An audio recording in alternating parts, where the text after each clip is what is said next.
J'ai découvert la trahison de ma femme le même jour où elle a été hospitalisée. Des années plus tard, elle n'accepte toujours pas que je sois fiancé avec ma fiancée. S'il y avait un prix pour la manière la plus dévastatrice de découvrir l'infidélité d'un partenaire, je serais certainement le gagnant. Comme beaucoup de gens sur ce subreddit, je me suis soudainement retrouvé membre d'un club que je n'avais jamais voulu rejoindre. Je n'oublierai jamais la voix de mon ex-belle-sœur répétant « Je suis désolé » au téléphone alors que je conduisais chez moi après un voyage d'affaires d'une semaine. J'étais perplexe et je n'avais aucune idée de ce qu'elle voulait dire jusqu'à ce qu'elle se calme un peu et m'informe que ma femme était à l'hôpital et que je devais rentrer rapidement chez moi. Mon esprit s'emballait alors que j'essayais d'obtenir plus de détails tout en évitant les accidents en accélérant pour y arriver. Tout ce qu'elle m'a dit, c'est qu'une agression avait eu lieu, puis elle a raccroché sans répondre quand j'ai essayé de rappeler. Pour contextualiser, mon ex et moi nous sommes rencontrés dans la vingtaine par l'intermédiaire d'un ami commun lors d'un barbecue. Au début, cela semblait être un rêve devenu réalité. Elle était non seulement incroyablement belle, mais aussi timide et introvertie. Il a fallu un certain temps avant que nous ne commencions officiellement à sortir ensemble, mais une fois que cela s'est produit, j'étais aux anges. La première fois que nous avons essayé d'être intimes, elle a soudainement commencé à pleurer. J'aurais dû réaliser que c'était un mauvais signe. J'étais effrayé et je pensais avoir fait quelque chose de mal, mais le lendemain, elle s'est excusée et m'a expliqué qu'elle avait été déclenchée.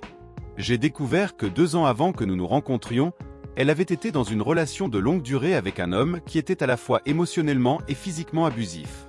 Il l'humiliait pendant les moments intimes, puis s'excusait. Elle a eu un flashback mais m'a assuré que cela n'avait rien à voir avec moi. Nous avons donc pris les choses lentement, car elle était toujours en thérapie. C'était difficile, mais je l'aimais et je croyais qu'une fois cette phase passée, notre relation serait plus forte. Et pendant un certain temps, cela a vraiment semblé être le cas. 1 an plus tard, nous nous sommes fiancés. La première fois que nous avons été intimes a également eu lieu pendant cette phase. J'ai eu la chance de pouvoir acheter une maison pour nous, grâce à un héritage de mon oncle défunt.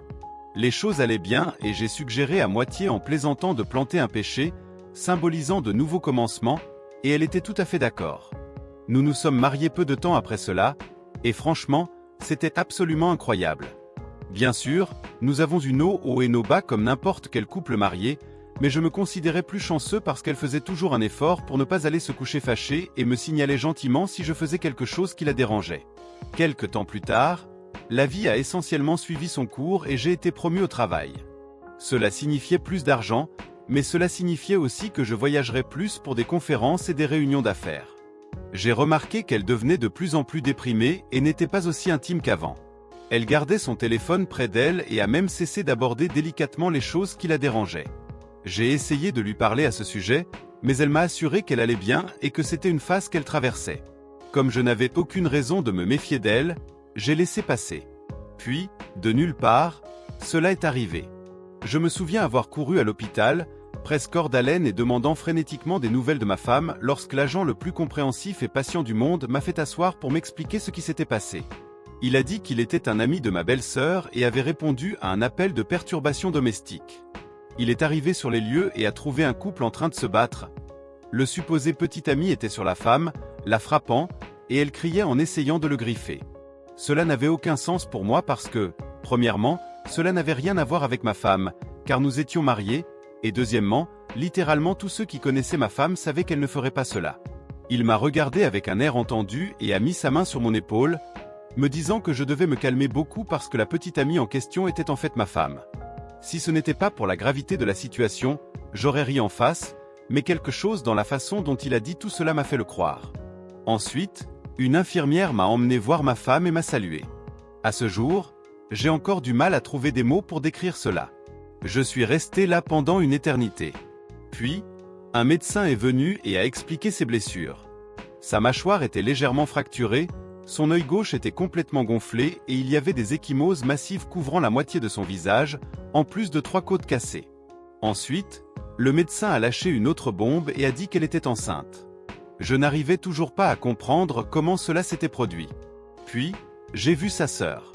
Au début, elle a essayé de m'éviter, mais persuadée par son ami policier, elle a raconté ce qu'elle savait. J'ai découvert que l'ex de ma femme l'avait contactée 5 mois plus tôt, faisant ce mouvement de rédemption, où il s'excusait auprès des personnes qu'il avait lésées pour nettoyer son karma. Toute autre personne serait devenue folle à ce stade. Ils ont commencé à parler davantage, il l'a convaincu de se rencontrer pour un café et montrer qu'il avait changé. Évidemment, les anciens sentiments ont ressurgi avec le fait qu'il semblait changer. Bientôt, cela est devenu une affaire émotionnelle. Ma femme a demandé conseil à sa sœur, qui lui a dit de prendre les choses lentement et de simplement s'en débarrasser si nécessaire. Cela a ensuite conduit à une affaire physique 3 mois plus tard.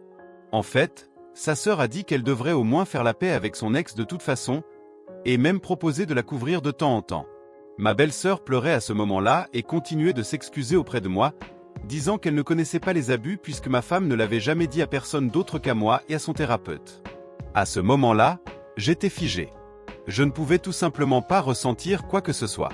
J'étais absolument stupéfait par les actions de ma femme. Lorsqu'elle s'est finalement réveillée, j'étais là et elle a commencé à pleurer en me voyant. J'ai passé les mois suivants en mode zombie. Il y a eu des séances de conseils individuels pour elle et des séances de conseils matrimoniales pour nous, à la demande de sa famille. Pendant le conseil, elle était étonnamment communicative sur la façon dont cela s'était produit et sur la manière dont elle se détestait absolument pour m'avoir causé de la douleur.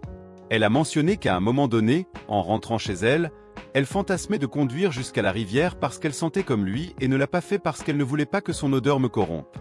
Elle a dit qu'elle avait essayé de mettre fin à cela, mais qu'elle était trop faible et ce n'est qu'après avoir découvert qu'elle était enceinte qu'elle s'est vraiment réveillée et a réalisé que tout contact supplémentaire avec cet homme était toxique, non seulement pour elle mais aussi pour l'enfant à naître.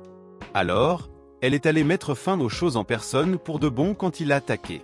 Après la naissance du bébé, un garçon, nous avons fait un test de paternité, et il était le mien. Mais plus je passais de temps avec elle, plus je réalisais que je ne détestais pas ma femme. En fait, je la haïssais. Je ne pouvais pas voir la femme que j'avais épousée, mais plutôt ses actions chaque fois que je la regardais. J'ai pris ma décision parce que j'avais peur de faire quelque chose que je regretterais et de devenir exactement comme son ex abusif. Elle a essayé de me convaincre de ne pas partir, m'a même fait l'offre ridicule de me donner un passe libre en plus de me permettre de la gifler si je le voulais. Je savais à ce moment-là que je devais partir. En fait, elle a été très généreuse pendant le divorce. Elle est retournée chez ses parents et a signé un plan de coparentalité très bien élaboré, émis par les tribunaux. Rapidement de 3 ans, j'ai rencontré ma fiancée actuelle par hasard. J'étais dans une librairie avec un ami, et nous parlions de mythologie égyptienne quand cette belle femme s'est approchée pour corriger ma prononciation des noms des dieux et des villes égyptiens. Inutile de dire que j'étais immensément impressionné, non seulement par ses connaissances mais aussi par le fait qu'elle-même était égyptienne. Nous avons échangé nos numéros, ce qui a finalement conduit à des rendez-vous. Quand j'ai finalement fait ma demande, c'était devant le péché que j'avais planté des années auparavant. Je me suis mis à genoux, mais avant d'obtenir sa réponse, elle a couru dans la maison et est revenue avec une bague également. Il s'est avéré qu'elle prévoyait de me demander en mariage et voulait que j'aie aussi une bague. Bien que nous soyons heureux, mon ex-femme a recommencé à interférer. Elle ne pouvait pas accepter ma nouvelle relation et essayait de causer des problèmes. Nous avons dû faire face à de nombreuses situations désagréables à cause d'elle. Mais nous avons toujours tenu bon. Maintenant, nous planifions notre mariage et avons hâte de commencer notre nouvelle vie ensemble.